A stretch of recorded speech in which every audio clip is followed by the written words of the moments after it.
All right, everybody, so this is day 10 of creating an original Bob Proctor style speech until somebody hires me to speak. Oh, at least 8 minutes long. As I will state at the beginning of every video, none of this was created using any AI or other technology. This is just the product of my own creative imagination from the studying I've done. So let's get right into it. I'm here in the woods, just avoiding everybody and hoping that nobody can listen other than God up above, right? So basically today, let's just get right into it. So good afternoon. My time this week on vacation is afternoon, so you can expect future videos to be posted around this time. I want to talk today about sharing, about how to effectively share with other people.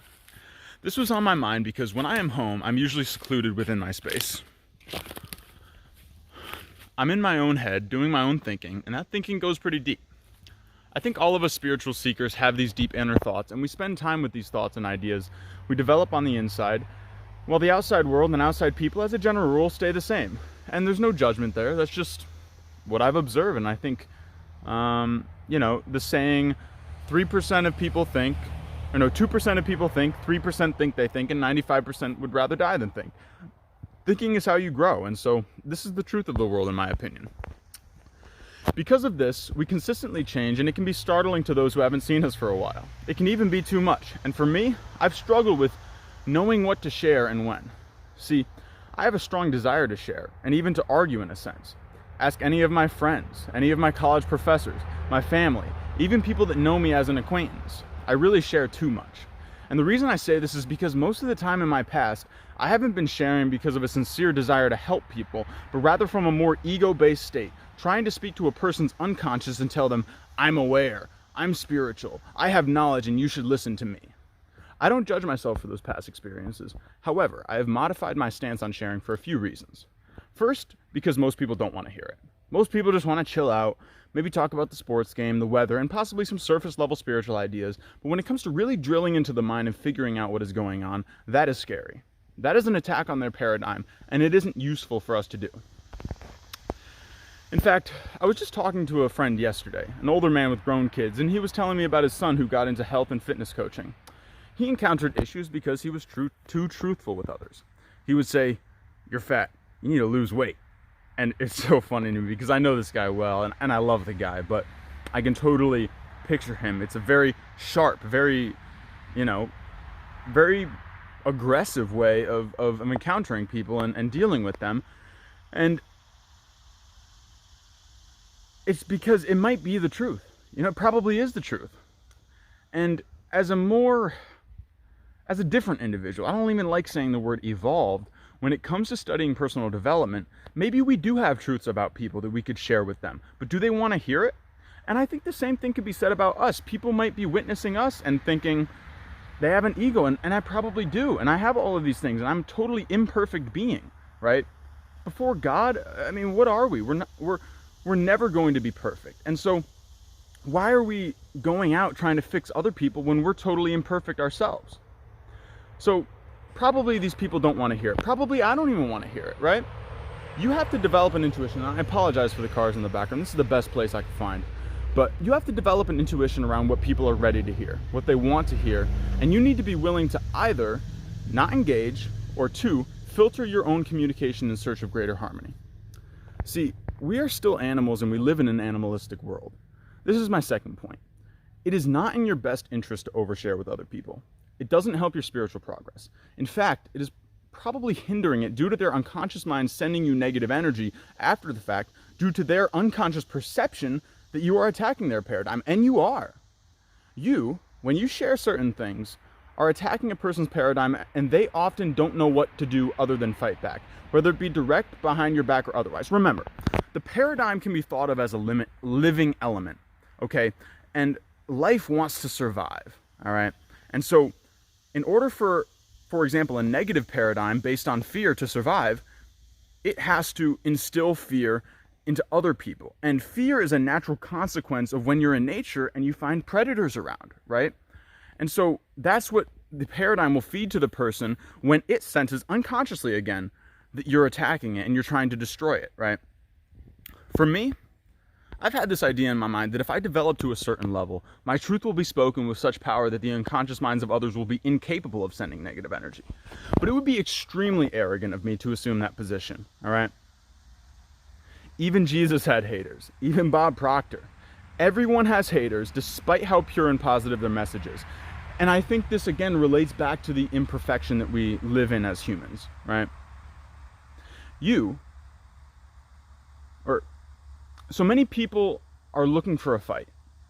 And so where do you want to bring the battle? Napoleon Hill said, and I think I've stated this before, that true wisdom is usually conspicuous through modesty and silence. We live in a world that is teaching the opposite of this.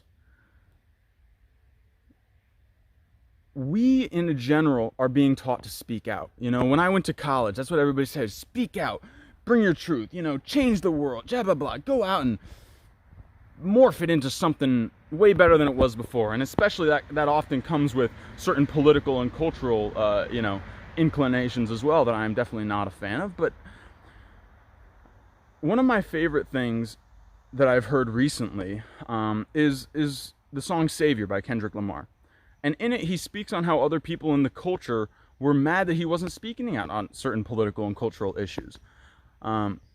His response in the song, and I believe this is verbatim, I didn't look it up, and they like to wonder where I've been, protecting my soul in the valley of silence, all right?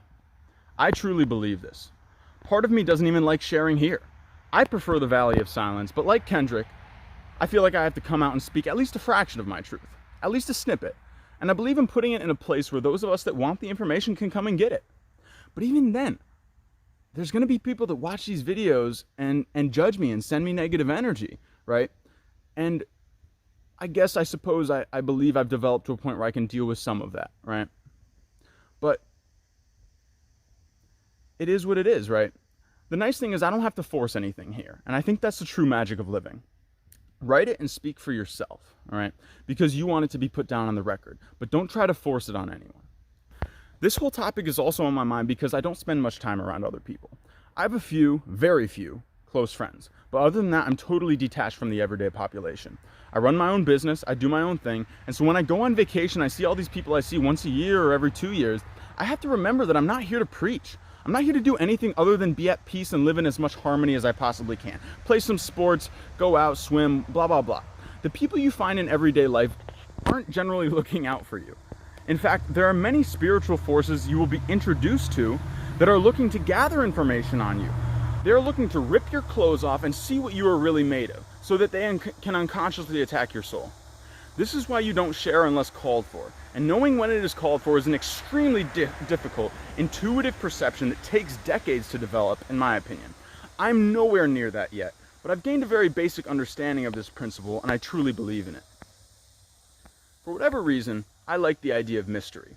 I like the idea of walking in my own interior castle, rather than trying to bring others into it. I want to walk with God, not humans. If there are other humans that share my vision of walking with God on their own, perhaps we can collaborate. But again, we're not going to be collaborating by them coming into my castle. We're going to bring our castles together and, maybe shout across each other. Hey, what's going on? What do you do in your castle? All right, yeah, no, I do something pretty similar. Maybe we could trade some goods sometime, right? But I'm not trying to destroy your castle and bring you into mine, right? Another interesting anecdote that I want to speak to is a trip that I took with my grandparents when I was 19 years old. We visited two couples. First, my grandfather's brother and his wife. Second, my grandfather's best friend and his wife. The two couples were completely opposite in every way you could think of. One, a progressive atheist liberal household, and the other, a conservative Christian household. Now, my grandfather was always somewhat a judgmental individual. However, he also knew how to speak at the right times. He kept most of it in his mind, and that's something I really admired about him. I think even that, at that young age, I impressed him because he saw that I was able to create harmony in both situations without compromising my integrity as a person. See, I believe that pretty much every person can be harmonized with if you really look for the good in them, or rather, if you desire harmony in a sincere manner. Both couples held beliefs that I was completely opposed to, but I knew there were aspects I believed in as well.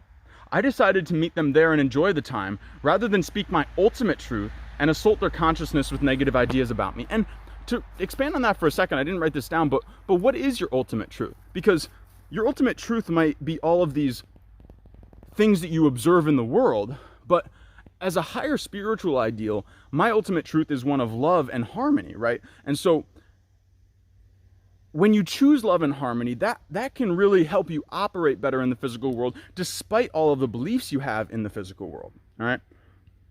So maybe we shouldn't compromise. You get to decide. But I've decided that when I find myself in contact with people that don't share my truth, which is pretty much every person I encounter, I choose to create positive interactions at whatever level they want to meet me at.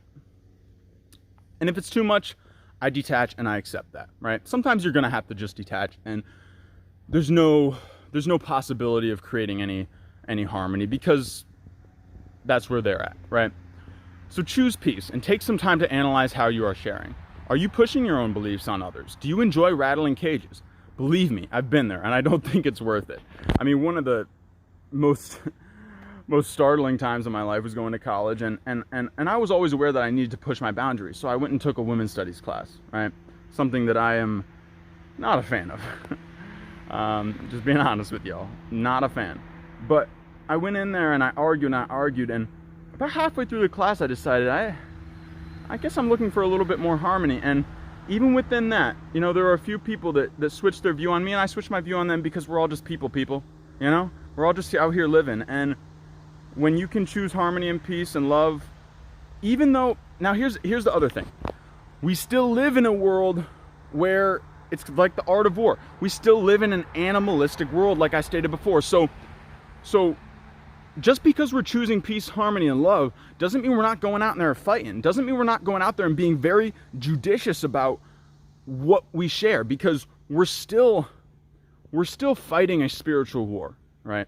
We're fighting a spiritual war. And I just don't want to associate fighting with physical violence or anything else. The spiritual war is choosing to live in peace and harmony while not compromising, I think. And I think it's a growing trend, and I honestly am very optimistic about the future. But believe me, I've been there. I don't think it's worth it. You know what I do? I rattle my own cage. I look inward and decide upon my own form of wisdom.